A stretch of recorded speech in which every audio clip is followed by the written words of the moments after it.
RTV-MP, a rádio e TV web do Ministério Público do Amapá. Programação ao vivo toda terça, quarta e quinta, às 10h30 da manhã. Podcasts com os principais debates da sociedade e atualizações do mundo jurídico. Nosso jornal traz os acontecimentos de interesse público da atividade ministerial. Acompanhe nossa programação online em nosso site ou YouTube pelo @canal MPAP. RTV-MP, a rádio e TV web do Ministério Público do Amapá. Está no ar, podcast Informe MP. Informação que aproxima.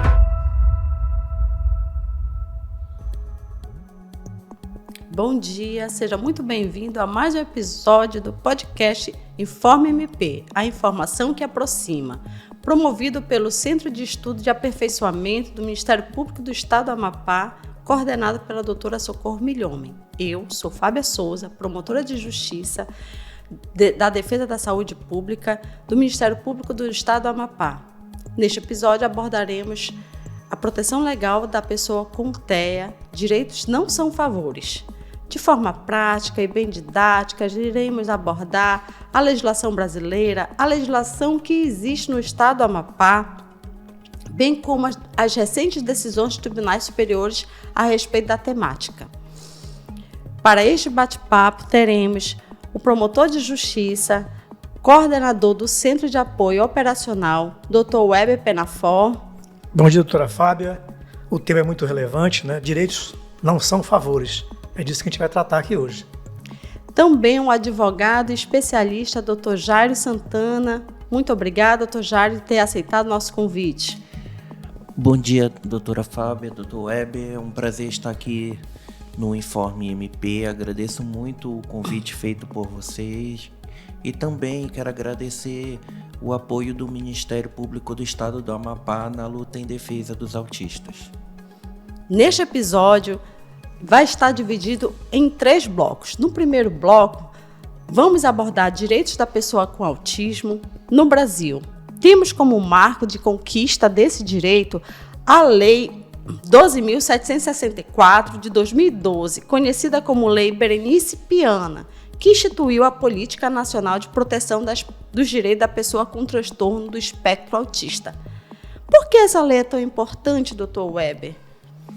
Essa lei, porque ela representa um marco divisor em relação à pessoa do transtorno do espectro autista, porque torna essa categoria como um PCD, a pessoa com deficiência. Isso garante direitos, garante inclusão e visibilidade no Brasil e no mundo. Então vamos explicar um pouquinho melhor para os nossos ouvintes. A Lei Berenice Piana, ela veio dar à pessoa com autismo o status de pessoa com deficiência. É isso, doutor Jairo? Exatamente. E o tamanho da dimensão dessa importância, então? Pois então, a Lei Berenice Piana, primeiramente é preciso explicar quem é a Berenice Piana.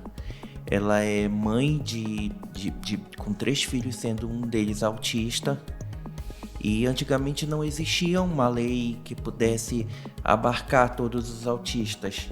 E através de muita luta dela, principalmente no Congresso Nacional, teve a aprovação da lei que instituiu essa proteção nacional em defesa das pessoas com autismo. E justamente ela ganhou esse nome, Lei Berenice Piana. Ela garantiu, dentre outros fatores, que os autistas pudessem ser enquadrados com os mesmos direitos das pessoas com deficiência. Isso possibilita benefícios relacionados à saúde, à educação, a atendimentos prioritários, públicos, até mesmo também em outros fatores nos quais a gente vai falar aqui. E, de certa forma, isso foi uma coisa que foi muito... como é que eu posso falar? Muito positiva na questão em defesa dos direitos da pessoa com autismo. Contudo, a gente observa que as leis existem, mas o principal problema é a questão da aplicação das leis, e isso é fundamental para que os direitos sejam sempre respeitados. Muito bem. Mas a pessoa com TEA, doutor Weber, ela é deficiente? Ela não é deficiente.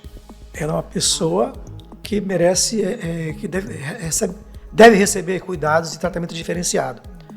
Ou seja, é um cidadão como qualquer um brasileiro, que deve ser tratado de maneira de acordo com o seu grau de comprometimento do seu aspecto autista. E para isso nós temos não só a luta nos bastidores dessa legislação, mas também, como diz o Dr. Jairo, para reforçar essa lei e atualizá-la e fazer dela um instrumento de cidadania. Muito bem, então é só para deixar bem claro que a pessoa autista ela não é uma pessoa deficiente, se ela ganhou o status com relação a abarcar todos os direitos, é isso, né, doutor Jair? Isso. Todos os direitos relacionados à pessoa com deficiência.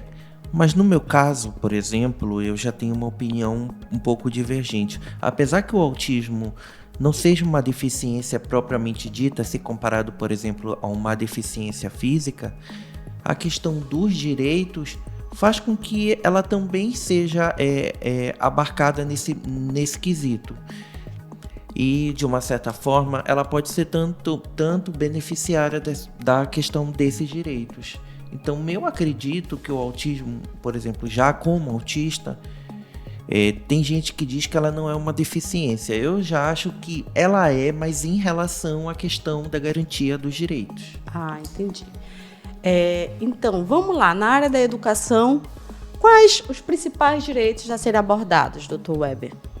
A educação, primeiro que nós precisamos reformular o modo como a educação no Brasil trata as pessoas que devem ser incluídas. Não é só o autista, qualquer pessoa que não tem o padrão, digamos assim, que as escolas adotam hoje.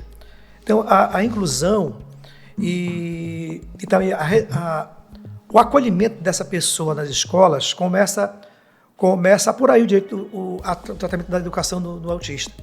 Saber que os pares que estão, os coleguinhas que estão na escola, por exemplo, ou na universidade, onde quer que ele esteja, que as pessoas sejam preparadas para acolher essa pessoa. Não só o profissional, como também os colegas que estão nesse compasso de conhecimento. Então, nós temos várias resistências escolares, como, por exemplo, as escolas às vezes não querem receber a pessoa que tem o TEA, porque normalmente tem a ver com a estrutura da escola. São profissionais que não estão capacitados. A escola, mesmo que particular, por exemplo, não tem um profissional adequado para receber essa pessoa. E o próprio sistema de ensino também não tem digamos assim, um projeto específico que consiga abarcar essa pessoa que tenha o transtorno do espectro autista. Certo. Então, nós temos, doutor Jairo, a possibilidade, a escola privada tem a possibilidade de negar matrícula à pessoa com TEA? Na verdade, nenhuma escola pode negar a matrícula de um aluno autista, nem a pública, nem a privada. E o detalhe sobre a privada. A escola particular não pode cobrar nenhuma taxa adicional a respeito de prestar o apoio pedagógico para essas crianças. Se isso for feito, ela está correndo em crime. Ou seja, é a mesma mensalidade, tanto para uma criança típica quanto para atípica. Mas não pode negar... Ainda que haja no laudo uma necessidade de um professor auxiliar, não é isso? Isso, ainda que tenha, a escola particular não pode cobrar nenhuma taxa adicional a respeito disso e também não pode negar matrícula para criança autista. Certo. E mais na educação? Nós podemos dizer também que na educação tivemos avanço em relação à lei Berenice Piana, em razão do próprio ser que está ali recebendo conhecimento. Agora nós temos atualmente não só a capacitação das pessoas que vão lidar com esse estudante, mas também um plano específico para ele, um plano individual que faça o acompanhamento desde a sua entrada até a sua saída da escola. Digamos, desde quando ele começa o projeto inicial de estudos até a sua saída formado de uma escola, seja ela na faculdade, seja ela na escola. Eu já ia perguntar sobre a faculdade. Se as faculdades têm essa obrigatoriedade também. Eu confesso que deveriam ter, mas não tem. Isso é uma coisa muito séria. Elas podem não existir, né, doutor? Isso. Por exemplo, seria ideal se as faculdades também fossem adaptadas, porém a gente não vê esse problema. Aliás, pelo contrário, eu posso observar até mesmo em situações que eu já vi, até conforme diálogo com adultos autistas, que na verdade há um capacitismo velado também dentro das universidades e das faculdades. Então, é necessário também que elas possam adaptar a sua educação, bem como também toda a estrutura dela para que possa receber o autista. O autista tem o direito de estudar, tem o direito de ter a sua formação acadêmica. Esse ponto, doutora Fábio e doutor Jairo, tem muito a ver também com outro direito do autista, que é a inclusão no trabalho. Então, se a gente vai obrigar, vamos ter uma legislação que vai obrigar as empresas, dentro da cota do PCD, a admitir autistas, você vai ter que preparar as faculdades ou as escolas profissionalizantes para que elas tenham um currículo adequado, para que essas pessoas tenham não só a oportunidade, mas também a verdadeira chance de ingressar no mercado de trabalho. Com certeza. Nós temos notícias de pessoas autistas com desenvolvimento em determinado aspecto do conhecimento que até se destoam de outras pessoas. Exato. E as faculdades não estão sabendo aproveitar isto. E o que acontece? Aí fica um ciclo vicioso, a família não sabe como preparar esse futuro adulto e as faculdades que estão com os jovens aí não estão capacitadas com um currículo adequado, uma grade adequada e um direcionamento específico para que eles sejam absorvidos no mercado de trabalho. E com isso quem perde? Perde o cidadão autista, perde o Brasil com grandes capacidades que ficam aí à deriva por falta de uma política adequada, séria e eficiente. E também dá para se destacar que o número de autistas vai aumentar. Isso já é uma coisa plenamente clara e tanto o mercado de trabalho quanto as escolas, as faculdades ainda não estão preparadas para isso. Por isso mesmo que é preciso muito avanço na questão do plano educacional, bem como também no próprio mercado de trabalho. O que a lei já garante em relação a isso? A própria lei de cotas, que estabelece que empresas com mais de 100 empregados devem reservar cerca de 2 a 5% dessas vagas para pessoas com deficiência, inclusive os autistas. E, como o Dr. Weber já citou, a questão da possibilidade de adaptação de funções, a jornada reduzida, bem como também a questão do apoio no ambiente de trabalho. Se puderem aproveitar o melhor do autista, podem ter certeza que ele vai se empenhar em tirar o máximo dele dentro do seu trabalho. Então, o problema não é a falta da legislação, né? Nós percebemos que existe uma legislação que ela é inclusiva, mas está muito claro que tanto nas universidades, nas escolas, porque a educação acaba sendo, não é a vilã, a gente não quer aqui vilanizar a escola, mas porque a gente percebe que há uma necessidade de capacitação desse profissional que está recebendo essa pessoa, que tem as suas particularidades, para que ela possa, de fato, dar o melhor do que ela tem. E assim também no ambiente de trabalho. Mas para que isso aconteça, a gente precisa ir atrás dos nossos direitos. O cidadão, você precisa saber qual o seu direito para que você vá atrás desse direito, né? E assim a gente se fortalecer enquanto sociedade. E no âmbito da saúde, que seria o nosso próximo tópico, que também é um motivo de grandes reclamações, o que nós temos como garantia de direito à saúde para a pessoa com TEA? Acho que o primeiro enfoque que tem que ser colocado em destaque é a resistência dos planos de saúde em melhorar a qualidade do atendimento a essa grande gama de consumidor do plano de saúde, que é o portador do TEA, que são pessoas que podem pagar plano de saúde muitas vezes. Mas a resistência, porque isso implica em investimento, tecnologias avançadas que não são daquelas que já estão no mercado, capacitação de profissionais, inclusão na rede de profissionais desses planos de saúde, de pessoas especializadas no segmento do autismo. Então é um desafio muito grande ainda fazer a inclusão do autista dentro do plano de saúde. Claro que tem alguns pontos que a legislação determina. O tratamento em todas as fases do diagnóstico, do acompanhamento do autista. Isso devido a muita luta dos cidadãos no judiciário, a jurisprudência caminhou para acabar forçando a ANS a incluir e a determinar que os planos de saúde atendam de maneira ampla o portador do TEA. E vamos chamar o intervalo para daqui a pouco continuarmos nesse bate-papo. RTV-MP, a rádio e TV web do Ministério Público do Amapá. Programação ao vivo toda terça, quarta e quinta, às 10h30 da manhã. Podcasts com os principais debates da sociedade e atualizações do mundo jurídico. Nosso jornal traz os acontecimentos de interesse público da atividade ministerial. Acompanhe nossa programação online em nosso site ou YouTube pelo @canal MPAP. RTV-MP, a rádio e TV web do Ministério Público do Amapá.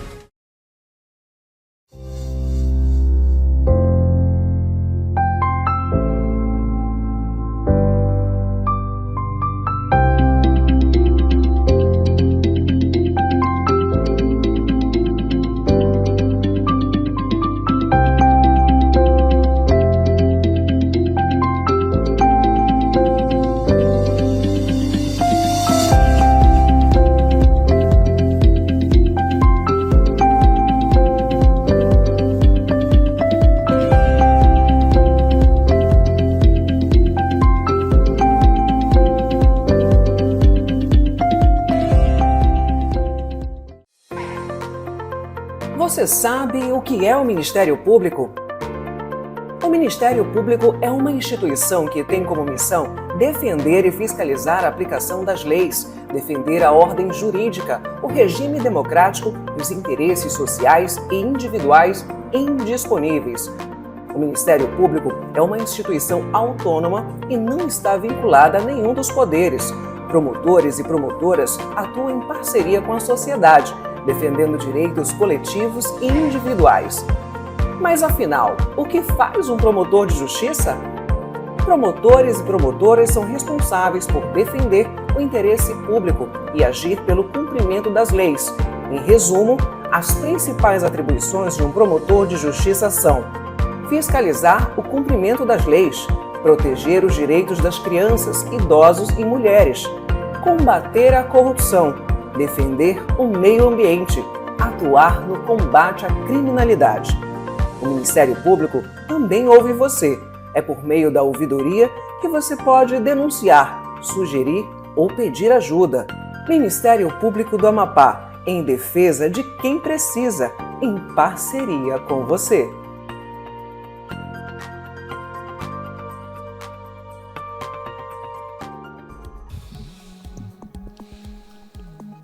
Estamos de volta com o Informe MP, a informação que aproxima. O tema do podcast é Proteção Legal da Pessoa TEA. Direitos não são favores. Agora que já conhecemos um pouquinho mais sobre a Lei Berenice Piana, os direitos da área da educação, passamos pela área da saúde também. A gente vai fazer só mais um reforço com relação aos direitos da área da saúde, antes de passar a dialogar a respeito dos direitos ao lazer, ao transporte, à seguridade social e trabalhista. Ainda na área da saúde, Dr. Weber, com relação aos medicamentos. Com relação aos medicamentos, nós temos que definir aí o que está, no caso do SUS, por exemplo, o que está na lista de medicamentos que chama de RENAME. Então, você tem uma assistência já normatizada pelo SUS, e tem acesso a esse medicamento na rede pública, lá na UBS, no estado, quando for um medicamento de maior complexidade.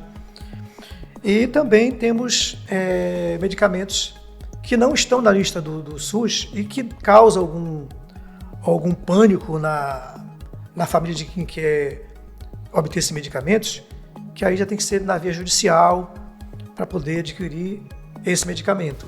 E alguns deles, inclusive, precisam de autorização para entrar no Brasil por serem proibidos. Exatamente. Nesse ponto, a gente pode citar mesmo a própria questão do cannabis. E aí não é uma coisa que está cientificamente comprovado, mas estão na busca. Muitas vezes há pacientes autistas que necessitam do tratamento da cannabis, que já percebem a questão da própria evolução clínica, onde é preciso observar a condição dele, a questão das melhoras e se realmente isso é necessário. Muitas vezes uns pais de autistas precisam até mesmo entrar pela via judicial para garantir o tratamento dele por via cannabis. Isso. E os medicamentos padronizados, embora o acesso seja gratuito, mas muitas vezes faltam na rede pública. E aí também demanda uma ação dentro do Ministério Público para que a gente possa intermediar a aquisição desse medicamento, abastecer corretamente o nosso centro de farmácias. E muitas vezes, quando o gestor não consegue obter esse medicamento na sua rede, nós às vezes ajuizamos algumas ações judiciais para conseguir, mas é em último caso apenas.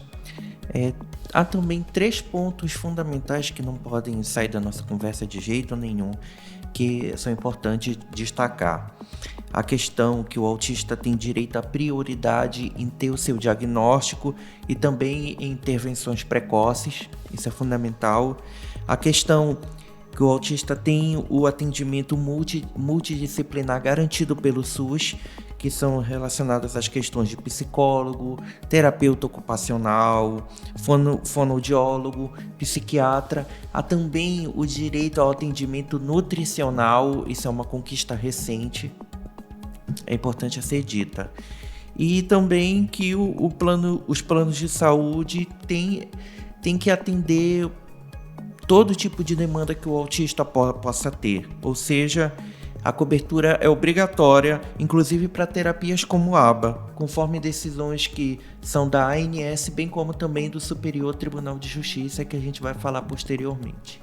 E muitas vezes, doutora Fábio e doutor Jairo, o usuário do plano de saúde não sabe nem que tem prazos estipulados pela ANS. Por exemplo, para urgência e emergência tem que ser de imediato, lógico que é uma urgência e emergência. Exames clínicos, de análise clínicas, 3 dias úteis. O exame com o psiquiatra, neurologista, 14 dias úteis. Para os profissionais 10 dias úteis. Procedimento de alta complexidade, 21 dias úteis. Então, são prazos que o consumidor, o usuário, às vezes desconhece. E que é importante você estar aí com o seu paciente, com o seu filho, com o seu parente precisando de um atendimento, e o plano simplesmente protela você até você descobrir que existem esses prazos estipulados em lei.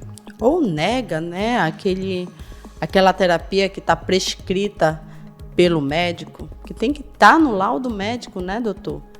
A terapia necessária, a intervenção necessária, e se naquele laudo estiver descrito a intervenção e a especificidade dessa intervenção, o plano de saúde tem que atender, não tem? Tem que atender, isso é obrigatório, a decisão judicial tem que ser atendida. Só que tem um problema muito grande, que os planos de saúde estão preferindo pagar multa do que atender o autista. Isso é uma coisa extremamente grave. Deixa eu fazer uma pergunta. Há possibilidade de cobertura estendida? O plano pode dizer, não, você tem um transtorno do espectro autista, deve esperar 24 meses para ser atendido pelo plano. Isso é possível? Doutora, isso não é possível mais, porque exatamente a lei Berenice Viana trouxe, categorizou o TEA como como PCD e não como doença. Daí essa tese derrubou a grande defesa dos planos de saúde, que seria uma doença pré-existente. E como não é doença, não se pode mais exigir esse prazo estendido, a chamada carência. E eles podem limitar a quantidade de terapia? É ilimitado. Ou seja, os planos de saúde necessariamente precisam atender a tudo que está sendo determinado conforme o laudo e o tratamento médico. A cobertura é ilimitada, isso já é garantido judicialmente. Isso é muito importante. E com relação ao lazer, à Seguridade Social, o que nós temos? Doutor Jário, você que é especialista em Seguridade Social. Vamos lá. O autista tem direito ao benefício de prestação continuada, que é garantido pela Lei Orgânica de Assistência Social, ou seja, o BPC-LOAS. Contudo,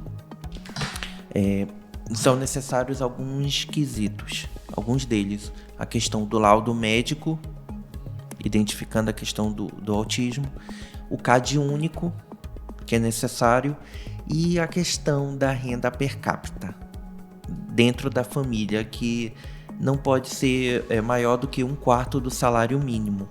Porém, alguns fatores são levados em conta. Um deles tem a ver com a questão dos gastos relacionados a medicamentos, a terapias e até mesmo para coisas necessárias para o autista. E muitas vezes, quando eu vou entrar com a ação, eu sempre peço para os autistas que possam levar sempre a quantidade de gastos que ele tem, questão de notas fiscais, questão de medicamentos, de receitas médicas, pois tudo isso também é avaliado na questão de ter o benefício do BPC-LOAS. E se ele é negado via INSS, é possível pela via judicial. Também o autista tem direito ao auxílio inclusão. O que significa esse auxílio inclusão? Que o autista ele já começa a trabalhar, ele já obtém o emprego dele, porém muitas vezes eles ficam até com medo, falando: mas eu vou perder o BPC-LOAS? Não é assim. O autista vai comunicar que ele está trabalhando, porém ele vai ter direito à metade do salário mínimo. Isso tem a duração de mais ou menos de uns 2 anos, até que ele consiga se adaptar, até que ele consiga mostrar que ele está no mercado de trabalho, que ele está adaptado, e a partir daí ele não vai ter mais esse benefício. Porém, se ele deixar esse emprego, ele pode procurar o INSS para poder ter novamente o acesso ao BPC-LOAS. E também é bom falar da questão da isenção do imposto de renda na aposentadoria para aqueles autistas que estão no nível 3 de suporte. Isso é inclusive uma garantia recente. Inclusive, doutora Fábia, só para complementar também a questão do BPC, acho que um ponto importante que recentemente foi alterado é que esse valor do BPC que o autista recebe não é computado na renda familiar para fins de impedimento do cálculo, que é de 1/4 do mínimo por pessoa na família. Então ele fica fora desse cálculo para evitar que algum outro beneficiário na família receba o BPC e obtenha acesso a esse benefício assistencial da Previdência Social. Ou seja, quem ganha o BPC na categoria de autista não vai se preocupar com esse valor para um novo recálculo de algum outro benefício para fins de benefícios previdenciários. E com relação aos impostos, nós temos redução? Temos alguns deles. Por exemplo, o autista tem direito à isenção de impostos na compra de veículos, como questão: quais impostos seriam esses? O IPI, o IOF, o ICMS, o IPVA. Só que é preciso observar alguns critérios legais relacionados a isso e também a questão do veículo. É importante falar que o autista tem direito a apenas um veículo para ser cadastrado para ter essa isenção, certo? E esse veículo pode ser dirigido por outra pessoa de terceiros? Pode ser sim. Inclusive, isso até está garantido em jurisprudência do Superior Tribunal de Justiça. É uma decisão recente, não é, doutor? Isso, é uma decisão recente.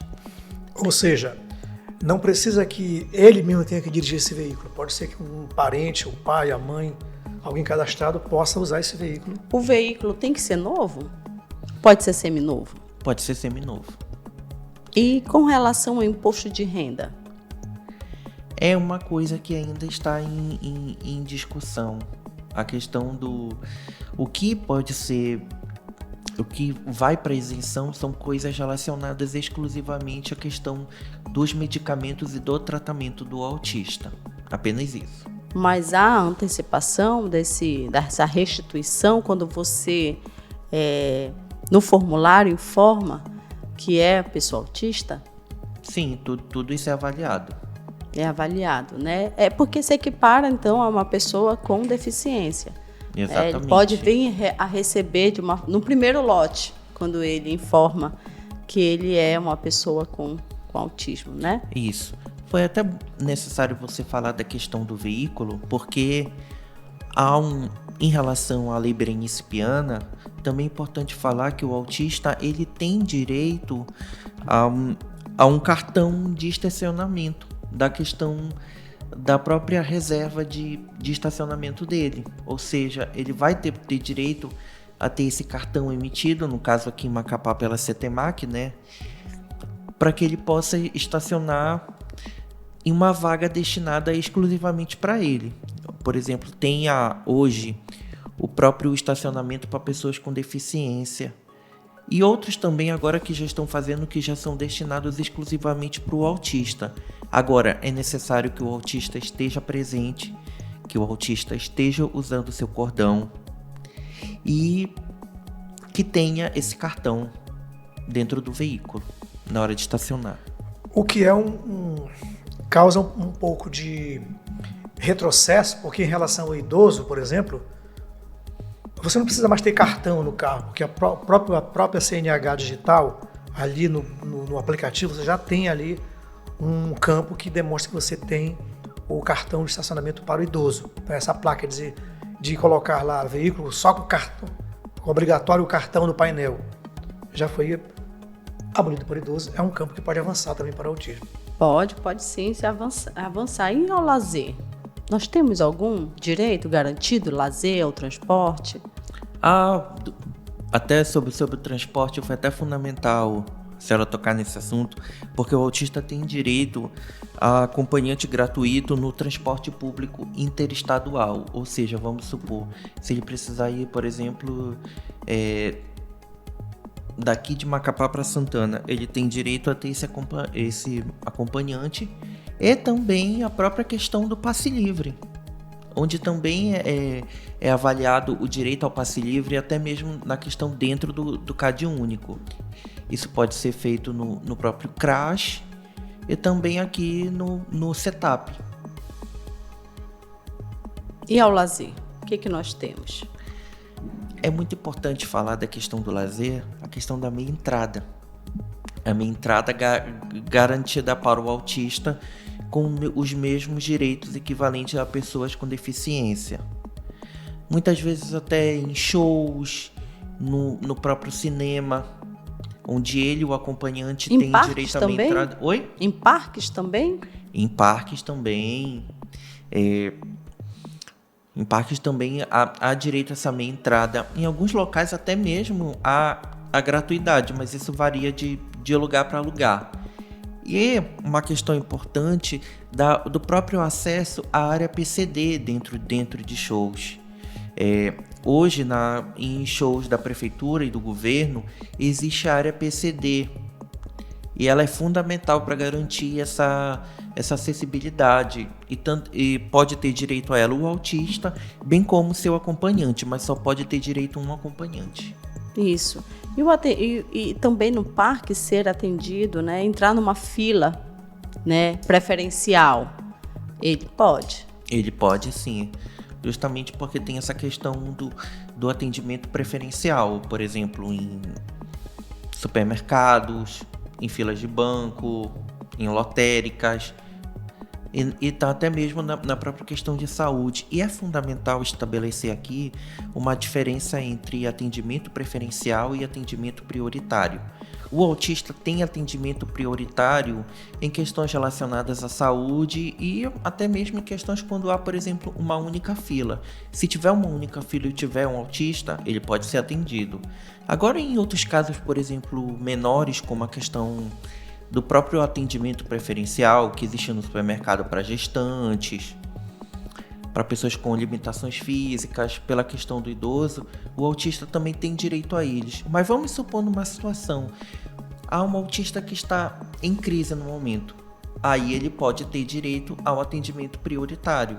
No caso, ele pode passar na frente deles, mas se o autista está bem, se o autista está bem regulado nessa questão, eu creio que é preciso ter a questão do bom senso, a questão propriamente de esperar o lugar até que ele possa ser atendido. No caso, os pais do autista também.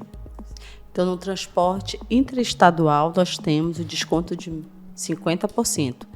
Essa é a lei federal, não é isso? Isso. A lei municipal não prevê a gratuidade. Isso. Né? O passe livre. O passe livre. E no transporte aéreo, nós temos alguma regulamentação? Temos sim. Só que a questão do próprio acompanhante do autista, que ele tem direito a uma redução de até 80% na questão do pagamento da sua passagem aérea. Só que para isso é necessário preencher um formulário. Esse formulário é entregue pela companhia aérea, onde vai estar especificado quais as limitações que o autista tem, o porquê da necessidade do acompanhante e principalmente o laudo médico. Ele é fundamental para estabelecer justamente a questão da necessidade do autista para que possa ter o acompanhante. Só para reforçar, doutor Jairo, o desconto é mínimo 80%. Isso. E é para o acompanhante, né? Isso, é para o A acompanhante. resolução da ANAC privilegia o acompanhante quando, e lá no documento na resolução, teria que demonstrar que aquele autista não consegue viajar sozinho ou entender os comandos de emergência dentro da aeronave. Isso. Que é uma barreira, e esse plus, essa exigência a mais da agência tem dificultado o acesso dos brasileiros nas aeronaves. Exato. E vamos chamar mais um intervalo para o próximo bloco terminarmos com a discussão das últimas decisões dos nossos tribunais superiores.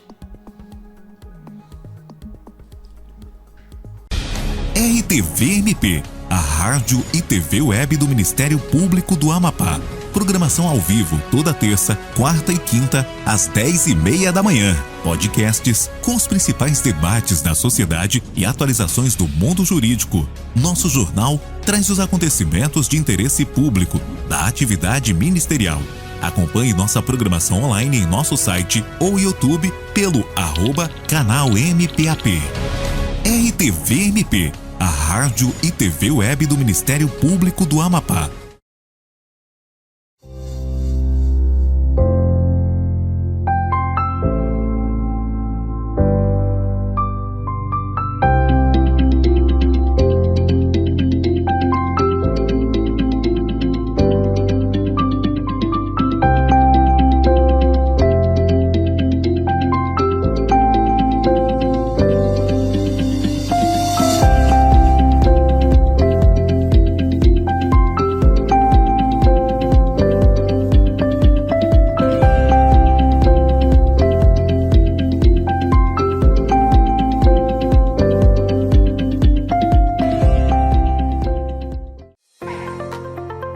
Você sabe o que é o Ministério Público? O Ministério Público é uma instituição que tem como missão defender e fiscalizar a aplicação das leis, defender a ordem jurídica, o regime democrático e os interesses sociais e individuais indisponíveis. O Ministério Público é uma instituição autônoma e não está vinculada a nenhum dos poderes. Promotores e promotoras atuam em parceria com a sociedade, defendendo direitos coletivos e individuais. Mas afinal, o que faz um promotor de justiça? Promotores e promotoras são responsáveis por defender o interesse público e agir pelo cumprimento das leis. Em resumo, as principais atribuições de um promotor de justiça são: fiscalizar o cumprimento das leis, proteger os direitos das crianças, idosos e mulheres, combater a corrupção, defender o meio ambiente, atuar no combate à criminalidade. O Ministério Público também ouve você. É por meio da ouvidoria que você pode denunciar, sugerir ou pedir ajuda. Ministério Público do Amapá, em defesa de quem precisa, em parceria com você.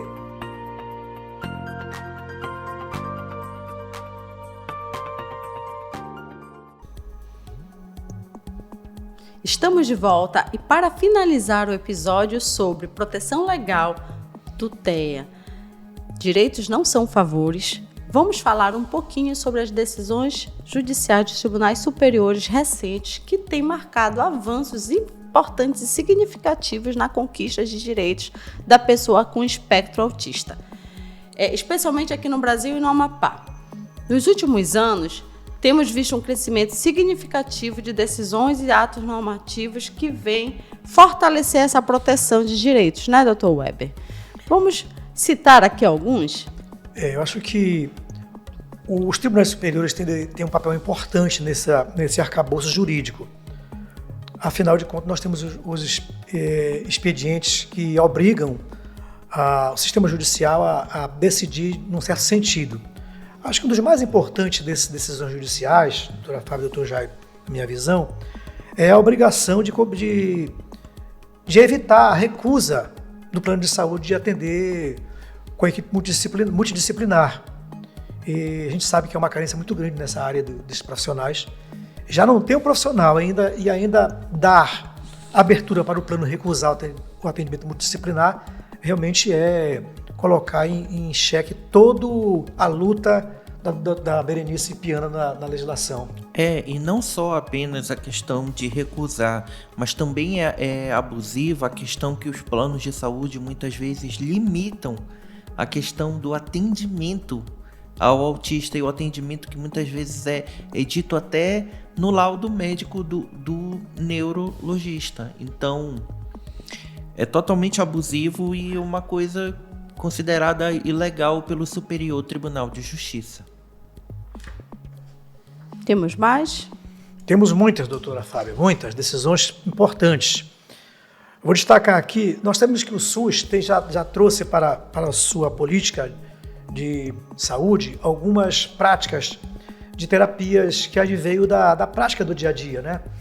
E temos, por exemplo, aqui a ecoterapia, a musicoterapia, a hidroterapia, que foi agora tornada obrigatória pelas súmulas do STJ. Essa súmula é importante porque ela aumentou a capacidade de instrumentação e a possibilidade de você tratar do TEA, tornando que essas coberturas agora são obrigatórias pelos planos de saúde, doutor Jair. Isso, exatamente. Só especificando para as pessoas que estão acompanhando a gente, a ecoterapia é relacionada à terapia da questão com os cavalos. Ou seja, o que isso significa? Que muitas vezes os pacientes autistas vão aprender, por exemplo, a andar de cavalo, a questão de até mesmo de saber ficar em cima do animal, a própria questão mesmo da questão do equilíbrio. É isso que é garantido na ecoterapia. Já a musicoterapia é a terapia que faz o uso da música, onde os pacientes autistas vão realmente aprender muitas coisas através do uso das notas musicais. Eu já presenciei essas duas e eu posso falar que o resultado é surpreendente. E a própria hidroterapia, que é a terapia feita da questão da água. Posso citar uma que, por exemplo, eu sou praticante, que é a questão da psicomotricidade aquática. Eu posso destacar aqui, por exemplo, que eu tinha problemas relacionados à questão de natação, de coordenação motora, e eu só consegui resolver esse problema através da psicomotricidade aquática. Olha o quanto essa terapia foi fundamental para mim. A gente sabe, por exemplo, doutor Jair, que a música, no caso das músicas clássicas, né, e Tchaikovsky e outros grandes autores históricos, já havia estudos evidenciando a utilidade terapêutica dessas músicas para outros tratamentos. E agora a inclusão, a obrigatoriedade também para o autista é um avanço muito grande. E outras práticas terapêuticas também. Mas me chama também a atenção essa decisão do STJ também de obrigar ao ressarcimento de quando você não encontra aquele profissional na rede credenciado do seu plano de saúde, o que fazer? E o STJ deu agora um norte para essa questão, doutor Jair, não deu? Sim, exatamente. O que eles estabelecem? Que a preferência para o atendimento do autista para aquela terapia tem que ser onde ele reside. Mas se não tiver no município onde ele reside, se não houver nenhuma rede credenciada na localidade e ele precisar ir para algum outro município, o reembolso integral é obrigatório, ele é garantido pela Justiça. E nessa esteira também de atendimento, também tem uma decisão do STJ na questão daquele tratamento do acompanhante, né? Como se fosse o home care para o autista. Em que situação está essas decisões judiciais? O STJ parece que não caminhou muito bem em favor dos portadores do TEA. O que isso significa, na verdade, falando de forma mais clara? Que os planos não são obrigados a cobrir acompanhamento educacional ou fora do ambiente clínico, que é a questão do próprio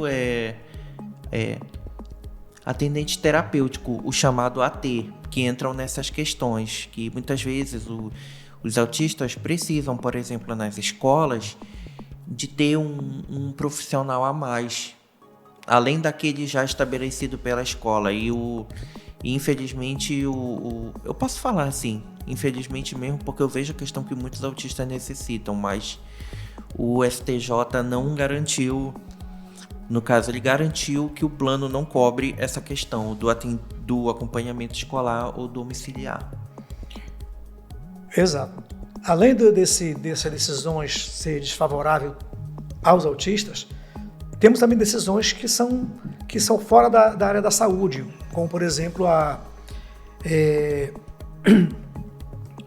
questão do direito dos avós de visitar os netos autistas. É muito comum o avô visitar o neto e isso às vezes interfere no tratamento. Então o STJ lançou uma súmula agora recentemente dizendo que exatamente é possível, né? Que na verdade a súmula do STJ diz? Ela diz que pode haver uma supressão, uma restrição do direito de visita dos avós, justamente se for notado que atende melhor ao interesse da criança com autismo. Que às vezes a gente sabe mesmo que tem avós, por exemplo, que muitas vezes eles podem até mesmo interferir na questão do próprio tratamento da criança. Ou então deles, por exemplo, que já não acompanharam tanto as informações relacionadas ao tratamento do transtorno do espectro autista que nós temos agora. Então essa limitação dos avós é fundamental para a questão do próprio desenvolvimento do autista. Então podemos dizer assim que o STJ avançou em alguns pontos favoráveis ao tratamento, como a determinação para os planos, como dizemos ainda há pouco, para os planos não limitarem as sessões de tratamento, não limitar o tratamento multidisciplinar, garantiu também o direito de ressarcimento, no caso de você não encontrar o profissional na rede lá do seu plano de saúde. Por outro lado, restringiu esse tratamento do acompanhamento fora do ambiente lá do médico, na casa, ou, como você já falou, no ambiente escolar.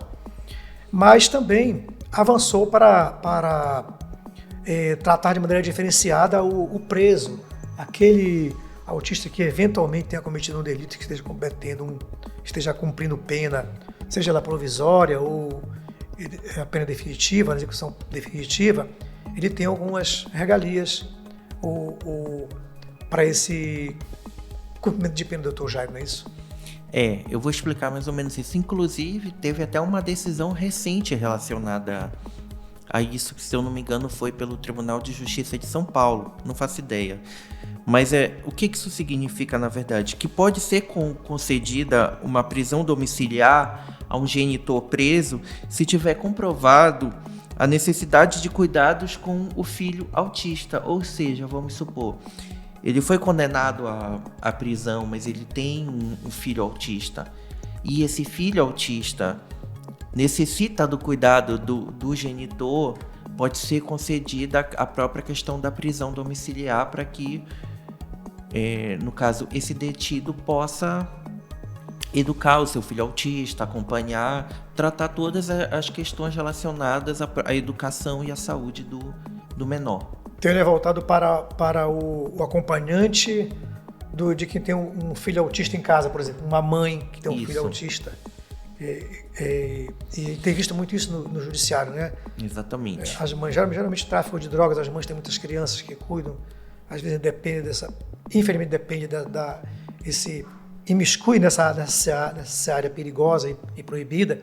Geralmente tem crianças na família e precisa de um olhar diferenciado do judiciário para essas mães e para esses pais também que tenham filhos com transtorno do espectro autista. Isso. Outro ponto fundamental que não pode faltar na nossa conversa é que a Agência Nacional de Saúde obriga os planos a cobrirem qualquer método indicado para tratamento do autista. Ou seja, eu posso falar que das orientações do Superior Tribunal de Justiça, essa eu acredito que tenha bastante eficácia. Tem muita relevância, Tem muita relevância. Porque era muito comum o plano negar tratamentos que, na cabeça deles, não tinham evidência científica e que não serviriam, não estavam no seu rol, né, no rol taxativo, e que não é mais o taxativo. Então, assim, é importante, é uma decisão que, de fato, teve um grande avanço no direito da pessoa com espectro autista. Claro, eu penso que para esse método escolhido tem que ser laudado, né, pelo médico especialista, indicando aquele tratamento como eficaz para o tratamento do espectro autista, e aí o plano não é obrigado a recusar esse tratamento. Exatamente. Na verdade, o plano não pode agora, né? Não pode mais negar. Agora, um outro ponto que eu quero falar sobre por que houve essa decisão jurisprudencial do STJ. Porque tiveram vários casos dentro do STJ lá em Brasília relacionados ao autismo. E até sobre isso, vale destacar que agora em maio o STJ fez um simpósio falando só sobre transtorno do espectro autista lá em Brasília, que ocorreu no mês de maio, que teve a presença de ministros. Posso destacar o ministro Herman Benjamin, presidente, ministra Daniela Teixeira, o próprio ministro Sérgio Cuquina, alguns deles que são favoráveis à própria causa do transtorno do espectro autista. Fui honrado com um convite para participar desse simpósio, para falar não só como operador do direito, mas também como autista. E eu posso garantir que isso possibilita muitas vezes não só que o direito dos autistas seja atendido, mas também que o autista possa participar. E uma das coisas que eu falo que o autista sempre necessita é da inclusão. Que se fale sobre a questão do espectro autista, se fale em defesa dos autistas, mas também que o autista possa participar. O autista é cidadão, ele tem direito de falar o que sente, falar do que necessita. Então, eu posso falar hoje que a justiça brasileira está lutando pela inclusão, está lutando pela acessibilidade. Então, Eu creio que isso é fundamental para a garantia de vários direitos ao autista. Muito obrigada, doutor Jairo. Doutor Weber, para finalizar o nosso informe MP, o senhor quer deixar uma palavra para os nossos ouvintes? Eu queria dizer para os nossos ouvintes que nós não podemos desistir. Já avançamos bastante, mas estamos percebendo que há alguns entraves que precisam ser ainda debelados. Isso se consegue com reivindicação, procurar os órgãos adequados. O Ministério Público, por exemplo, é um órgão atuante que tem reorientado as políticas públicas do Amapá em vários aspectos, nos equipamentos, investindo na capacitação, a própria cartilha do autismo que está aqui, por exemplo, é um exemplo de trabalho concreto na busca de disseminação da informação. Acho que a partir desse patamar de você saber para onde avançou e para onde pode ir, é você conhecer para você poder buscar e sedimentar os seus direitos. Para isso estamos aqui sempre disponíveis a dialogar com a sociedade, com os usuários, com os profissionais. Obrigada, doutor Weber. Passamos agora às considerações do doutor Jairo. Pois bem, primeiramente eu gostaria de agradecer a você, doutora Fábia, ao doutor Weber, pelo convite para participar aqui do podcast Informe MP. É fundamental que a sociedade tome conhecimento a respeito dos direitos da pessoa com transtorno do espectro autista, para que elas saibam que o autismo não é doença, muito pelo contrário, é uma condição, é um transtorno, mas que através das terapias e através do apoio da sociedade, da família, bem como de todas as pessoas, o autista poderá se desenvolver, o autista poderá ter o seu crescimento, bem como também ter a sua formação, e ele poderá ser o que ele quiser. As leis existem e elas devem ser cumpridas. E todo autista tem o direito e as condições para poder ter uma vida comum como de qualquer outra pessoa. Então, duas coisas que eu posso citar que são fundamentais: a acessibilidade e a inclusão. E eu agradeço muito o Ministério Público do Estado do Amapá por apoiar a causa autista, bem como possibilitar que a própria sociedade também tome conhecimento dessas ações, e isso é fundamental. Também quero destacar o apoio da OAB Amapá, destacar que nós temos comissões que são voltadas para a questão em defesa dos direitos da pessoa com transtorno do espectro autista, e estejam à vontade para procurar a gente. Tá? Muito obrigado, doutor Jairo. E a você, ouvinte, nós chegamos ao final do nosso podcast e que teve como tema proteção legal da pessoa com TEA. Direitos não são favores. E o importante é conhecer nossos direitos, né? Conhecer os direitos para que possamos, e nós percebemos aqui durante esse bate-papo com os doutores que nós temos uma legislação vasta, nós temos decisões super importantes dos tribunais superiores, dando garantia a esses direitos. E agora você, cidadão, que já tem conhecimento desses direitos, precisa buscá-los, dar efetividade. Temos, diante de uma negativa, o Ministério Público do Estado do Amapá, que você pode procurar no nosso site, tem a nossa ouvidoria. Temos a própria OAB, que tem a Comissão do Direito da Pessoa Autista, da pessoa com deficiência também, a mesma comissão que abrange, que atende. Temos a Defensoria Pública do Estado do Amapá, que você pode buscar também como uma porta de entrada de acesso a esse direito que for negado. Muito obrigada a todos e um bom dia. Bom dia.